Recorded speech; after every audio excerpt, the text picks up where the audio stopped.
9 तारीख को 9 जुलाई को तेजस्वी यादव के नेतृत्व में बिहार बंद होगा।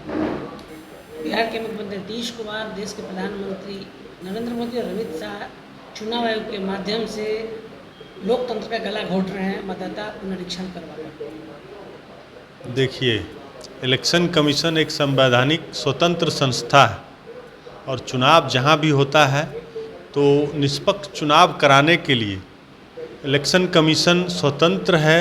जो प्रक्रिया उनको अपनाना हो सकता है वो अपनाती है। इसमें कहीं कोई सरकार का हस्तक्षेप नहीं होता है। वो एक संवैधानिक संस्था है। वो स्वतंत्र तरीके से चुनाव कराने के लिए जो भी उनको ज़रूरत होती है वो करते हैं।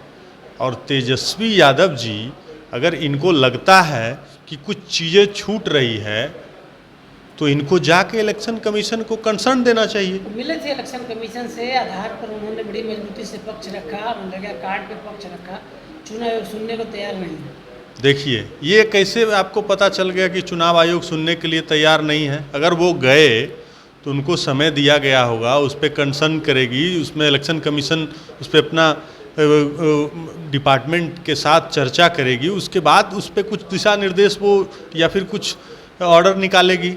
ये तुरंत बेचैन हो जाते हैं। इनको सिर्फ हर एक चीज़ में राजनीति दिखती है। इनको रोड पे आना है, जो भी सरकारी संपत्ति है उसको तोड़ फोड़ कर देना है, क्योंकि इनके पार्टी का तो कार्यकर्ता सब उदंड है। रोड पे आएंगे, तोड़ फोड़ करेंगे। और ये बात करते हैं किसका? दलित पिछड़ा, अति पिछड़ा का छूट जाएगा। अरे भाई, दलित पिछड़ा मेरा वोटर नहीं है क्या? हमें चिंता नहीं है क्या? ये लोग सिर्फ बिहार के जनता को गुमराह करना चाहते हैं ना, अल्पसंख्यक को हटाना चाह रहे हैं। ये कौन बोल दिया? इंडिया गठबंधन के लोग बोल रहे हैं। उनके कहने से कट जाएगा? उनके कहने से कट जाएगा? ये लोग सिर्फ बिहार के राजनीति में बिहार की जनता को गुमराह करना चाहते हैं। 9 जुलाई को बिहार बंद रहेगा, क्या कहिएगा? देखिए, बिहार बंद करना लोकतंत्र में सभी को अधिकार है, लेकिन मुद्दा होना चाहिए। लोगों को परेशानी होती है। आखिर आप जब इलेक्शन कमीशन के पास गए, इलेक्शन कमीशन को आपको जो कंसर्न देना था आपने दिया। इलेक्शन कमीशन को आप समय दीजिए, उस पर कंसर्न पे वो भी अपने अनुसार उस पर डिस्कस करेगी। उसके बाद उस पर जो भी होना होगा वो आगे का फैसला लेंगे। लेकिन ये क्या है? बेचैन भारत है। इनको तो कुछ समझ उमझ आता नहीं है, पढ़े लिखे तो है नहीं।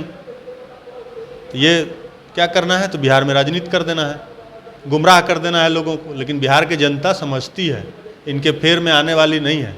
इनके फेर में बिहार की जनता 1990 से 2005 तक देखा है कि इन लोगों ने किस तरह से बिहार को लूटा है और बिहार को त्रस्त किया है। इसलिए बिहार की जनता इन लोगों को नकार चुकी है। इन लोगों को पता है कि आगामी चुनाव में इन लोगों को कुछ नहीं मिलने वाला है। ये इसीलिए बेचैन है।